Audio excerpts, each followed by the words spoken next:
ahí está el famosísimo Julio Astillero, que ya dicen que tiene hasta astilleros en España. Es cierto, empezamos la mesa de periodismo. No estamos en Astillero Informa, caray. Yo pensé que estamos estrenando, inaugurando este sensacional programa de Periodistas Unidos con Jorge Meléndez y Temoris Greco, que me da mucho gusto el que inauguren este programa y más gusto que me hayan invitado para estar aquí. Así es que ¿qué nos vas a preguntar, Julio? No, creo que nos toca a nosotros preguntarte. Pero si preguntan cosas muy graves, vamos a revertir. Sí. Aquí estoy puesto, a la orden. Pero ¿cómo ves este panorama tan revuelto políticamente que vivimos, don Julio Astillero? Pues mira, forma parte de un proceso complicado en el que por primera vez una izquierda electoral, en el grado que queramos ponerlo, pero una izquierda electoral ha llegado al poder en México, que ha llegado con todas las ataduras propias de algo que no puede implicar una revolución real, sino simplemente el acceso de la izquierda electoral a un sistema político que con cambios, con variaciones, pero sigue siendo el mismo esquema de poder al que solo se puede ir reformando de manera paulatina y de manera a veces cuidadosa y de manera contradictoria en muchas ocasiones. Sin embargo, a pesar de todos los altibajos y todos los aspectos deficitarios que podamos encontrar en este proceso de llegada de la izquierda electoral al poder en México, pues evidentemente me parece a mí que la reacción de los grupos contrarios, de los opositores, está siendo una acción desesperada, que no tiene sustento popular y que en la estridencia con la cual están planteando la presunta colocación de México al borde del abismo, ya en vísperas de una dictadura, con un autoritarismo desbordado. Creo que es una narrativa que no pega entre la población porque con todos los problemas que hay, con todas las insuficiencias, va caminando este proceso. Y en ello se inscriben tonos... el artículo, perdón que te interrumpa, sí. El artículo de este domingo al anterior, del señor Krause, pues es en ese sentido. Necesitamos unos nuevos titanes que reconstruyan no lo dice así, pero saca una serie de nombres, dice, necesitamos a estos, entre ellos a los que fundaron el ITAM, que son unos verdaderos héroes nacionales. Yo lo leí de esa manera, a lo mejor estoy yo medio loco ya.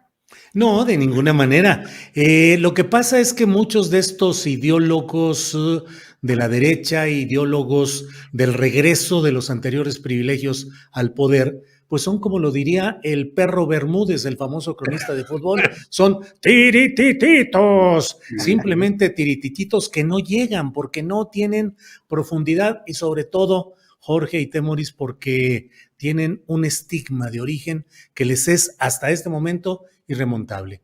No pueden prometer un cambio hacia adelante cuando tienen el estigma de haber sido los corresponsables del pasado que hoy sufrimos y que padecemos. Es crear la crisis, crear el caos, para luego asustarse de él y luego proponer ser los salvadores de lo mismo que causaron, pues simplemente no lo pueden hacer. Oye, Julio, pues yo... Como habíamos comentado en tu programa, pues de que todo lo que la gente siempre quiso saber sobre ti, pero no se atrevió a preguntarte, pues de inmediato hubo comentarios y gente con dudas y con interés y con mucha curiosidad sobre cosas que quisieras hacer. En mis redes sociales hubo, pero así, montones de personas dejando comentarios, preguntas, y bueno, fue muy difícil porque tuve que leerlos y seleccionar entre todo el montón. Preguntó Laura Griselda Aguilar, ¿qué tan difícil ha sido para ti ser periodista independiente? Ignacio Ramírez preguntó, ¿cuál es el criterio que tomas para elegir a los periodistas, escritores, reporteros que colaboran en tu canal? Soy un periodista que viene de la prensa convencional, por llamarla así, es decir, de un periódico impreso. Aprendí a hacer notas, reportajes, fui reportero con una fuente informativa, de llevar cierto número de notas diarias, de cubrir elecciones, es decir, soy un periodista hecho en el esquema del trabajo cotidiano, pero tuve la gran fortuna de haber ingresado, porque esa era mi ambición y mi sueño, a un periódico que era el 1+1, dirigido por don Manuel Becerra Costa, que era la catedral del cambio periodístico, el periodismo independiente, intelectual, crítico, elegante, fino. Y luego tuve la oportunidad de transitar hacia la fundación de La Jornada, donde pues la verdad he tenido la gran oportunidad de primero ser reportero, ser coordinador de información política y luego ser columnista, que ya tengo 25 años como columnista y tengo la satisfacción de que escribo lo que creo, lo que considero, y no se mueve una coma ni una palabra de lo que escribo, salvo que cometa un error muy grave y me avisan y me dicen, oye, pusiste presidente de la República Manuel Ávila Camacho y pues era Felipe Calderón. Ah, caray, de veras, qué bueno, muchas gracias y adelante. Entonces, bueno, pero he transitado por ese camino, digamos que con la fortuna de que mi casa original ha sido La Jornada y que desde ahí he podido hacer un periodismo totalmente independiente. Y yo procuro, cuando escribo mis columnas, estar en una situación mental, intelectual y anímica en la que no me perturbe ni el enojo con alguien con quien tenga alguna distancia intelectual o personal, y tampoco me llame a ser amable el que tenga esa relación personal o distante con alguien. Trato de escribir con la mayor concentración y la mayor honestidad intelectual que me es posible. Y la mayor información, porque nos da... Claro, es que finalmente, Jorge, somos reporteros. Entonces, la columna informativa tiene que descansar en datos y en hechos y en reporteos. No es solamente que uno dé su opinión, porque a mí se me ocurrió que voló un pajarito y ahora yo interpreto que eso significa el fin del mundo. O sea, tenemos que sustentar y tenemos que argumentar para que nuestras opiniones tengan el peso periodístico real. Hoy sucede de que hay muchas opiniones que no tienen ningún sustento y simplemente dicen lo que creen, lo que quieren, lo que les acomoda. Entonces, es un trabajo complicado. Por otra parte, respecto a la manera como he ido invitando a quienes he tenido el honor de que participen en las diferentes mesas y programas y colaboraciones en Astillero Informa, pues la verdad es que tengo un criterio muy sencillo. Trato de esmerarme en que quien participe ahí tenga rigor periodístico, tenga formación periodística o intelectual o académica, que sea respetado y respetable, que no opine para colocarse a favor o en contra de un bando político o de un partido, y que no esté haciendo periodismo para conseguir cargos, puestos, beneficios, como suele suceder mucho en nuestro gremio. Entonces, para mí eso es fundamental.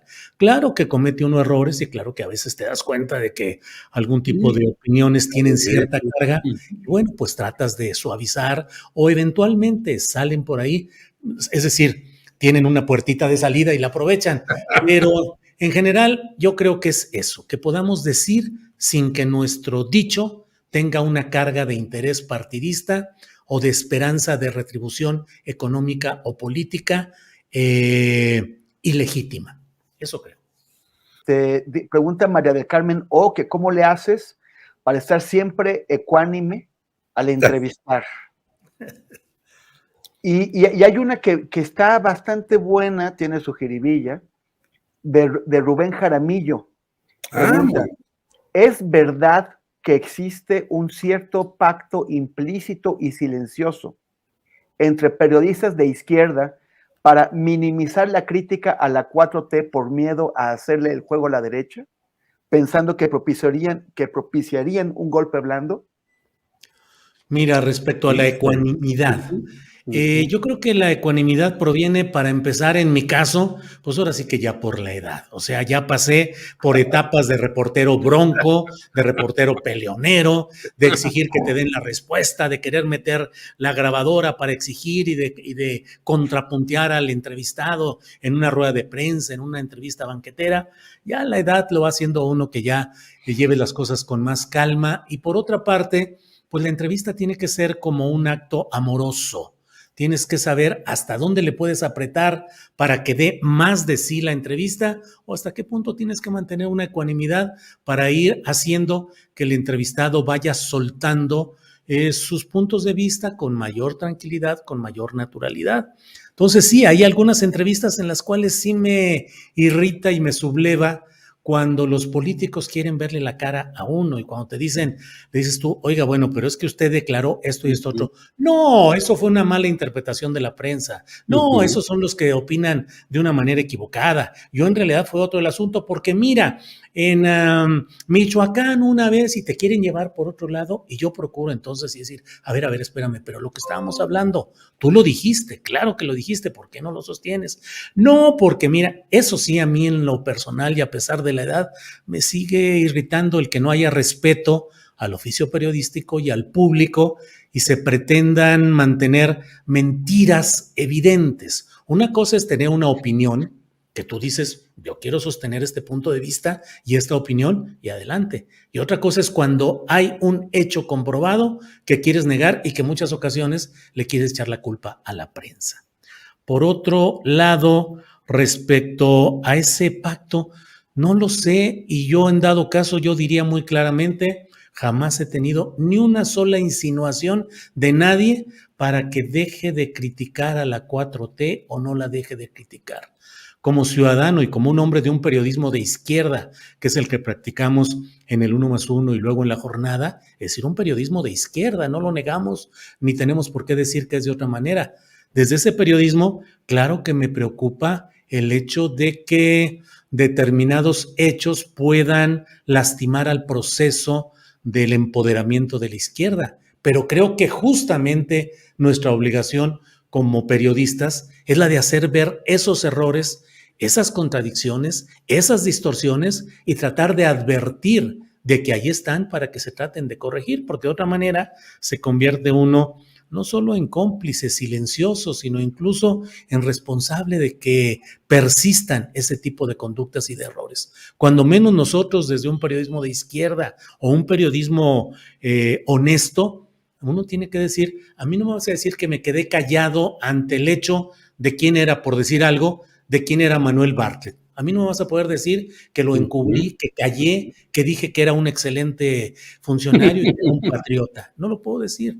Que calle ante hechos de enriquecimiento de ciertos personajes en los gobiernos actuales, pues tampoco. Errores de Morena, errores de Mario Delgado, pues hay que decirlos, creo yo. Por ahí va el tiro. De Ram Zapata. Dice, ¿qué ideales, Julio, o valores más allá del compromiso y el profesionalismo periodístico te impulsan a seguir desarrollando tu trabajo? Pues la convicción de que tenemos que seguir hablando, informando, y a mí en lo personal me preocupa mucho la poca formación política que como ciudadanos tenemos. Y entonces yo creo que a lo largo del tiempo que llevo como columnista y ahora en los espacios de redes sociales en los que participo, creo que mi mayor preocupación es el tratar de aportar elementos para que el ciudadano no se deje llevar por los discursos de los políticos, por los boletines de prensa, por las declaraciones oficiales o por el enardecimiento oratorio de algunos personajes que creen que pueden suplir la falta de argumentación profunda con la elevación del tono discursivo.